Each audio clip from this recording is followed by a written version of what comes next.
How does a 6th gen i7 processor perform with some modern graphics cards? So let's find out today on this video.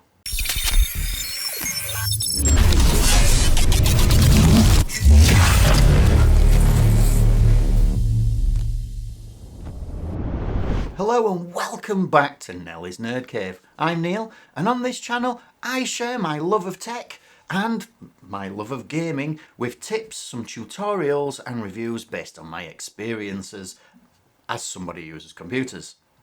So first up, let's talk about the heart of the gaming rig, the i7-6700.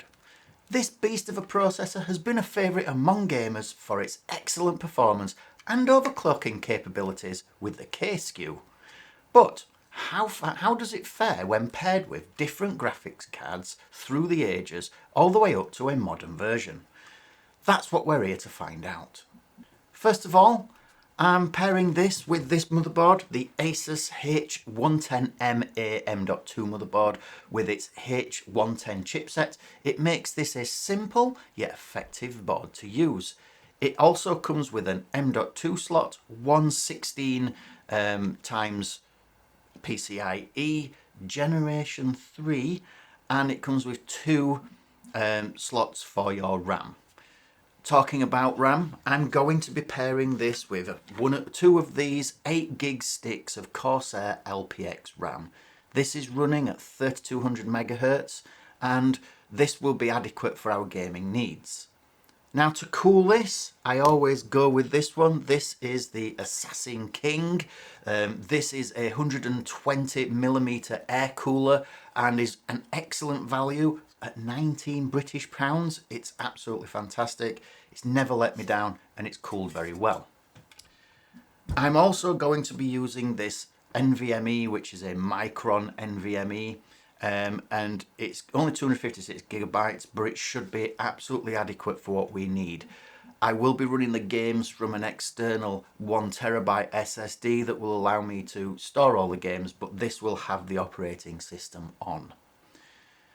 The final thing that I'm going to test these is the monitor. Now the monitor here is a new MSI one. This is 1440p as opposed to my normal 1080p. So over the past few months I've been upgrading and this is one of the upgrades. This runs at 180 Hz at 1440. I'm not going to be running the games at 1440. I'm going to be running the games at 1080. I chose this due to the fact that the Steam hardware survey shows that most of us who are gaming out there are still using the 1080p resolution just for gaming on. So to put these GPUs to the test, I've selected a few fast-paced shooters. One of those is Doom Eternal. I absolutely love Doom Eternal. I am going to be changing the way that I do some of these tests with some other games as well. But for now, I'm going to keep it the same across the board.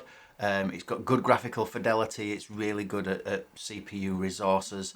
And it's really good to see which GPU reigns supreme when paired with the i7-6700. So with all these components, let's get to the build.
So first of all, starting off with the GTX 970, this veteran GPU still holds its own in today's gaming landscape. With respectable frame rates and smooth gameplay, it's a good solid choice for a budget-conscious gamer. Looking to get the most bang for the buck? It's a respectable card. It does have only 4GB of GDDR5, but don't let that fool you. This is a great card from MSI, so let's see this in action.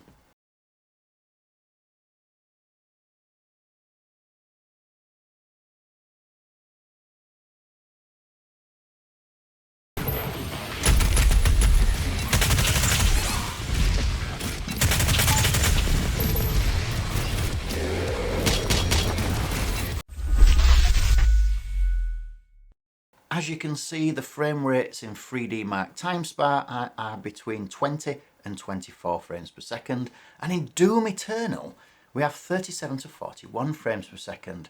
This shows some promise. The overall score came out at 3618, which is around about 40 points shy of the normal performance that this particular card has. Next up, we have the GTX 1650. And this is another budget-friendly option that offers decent performance at an affordable price point.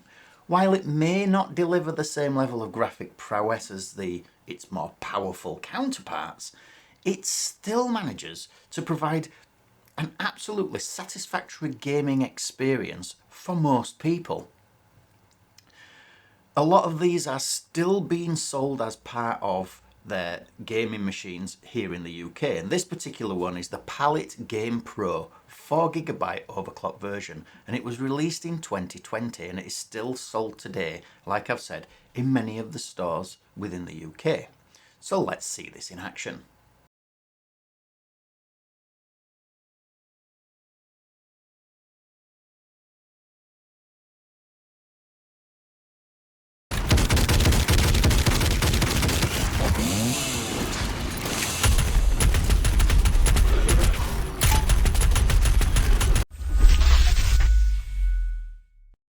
Not bad at all, this one fared very well, and you saw frame rates in 3D Mark TimeSpy of between 19 and 24 frames per second, which is about the same as the GTX 970, and with an FPS of between 42 and 52 in Doom Eternal. Now the final score for this one came in less than the GTX 970 at 3527, which is really 150 points less than its average and 70 points less than the GTX 970. This could be that this card simply does not have the same horsepower as the older graphics cards overall. And finally, we have the powerhouse, the RTX 3060. It's a great performer in our lineup with its ray tracing capabilities and high frame rates. This particular GPU takes gaming to a whole new level, delivering unparalleled visuals and really good immersive gameplay. It comes with 12GB of GDDR6 and it was released in 2021. This is a really good card for anyone who wants to upgrade and get some relatively decent gaming for a relatively low budget. So let's see this in action.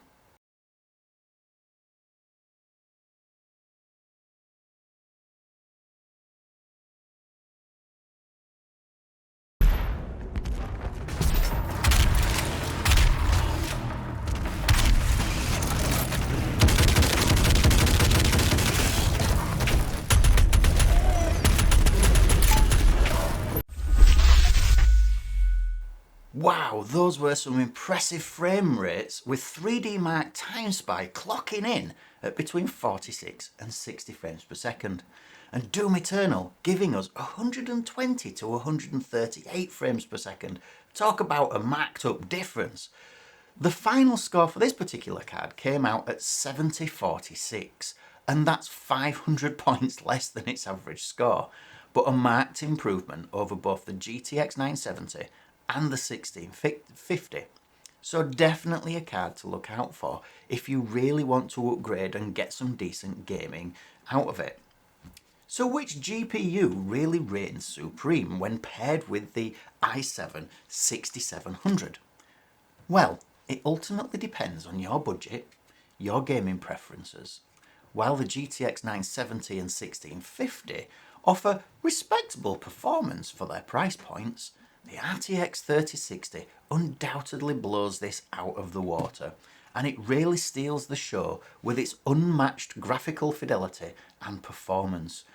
With a price of £289, this is one to look out for if you're in the market for a really good upgrade.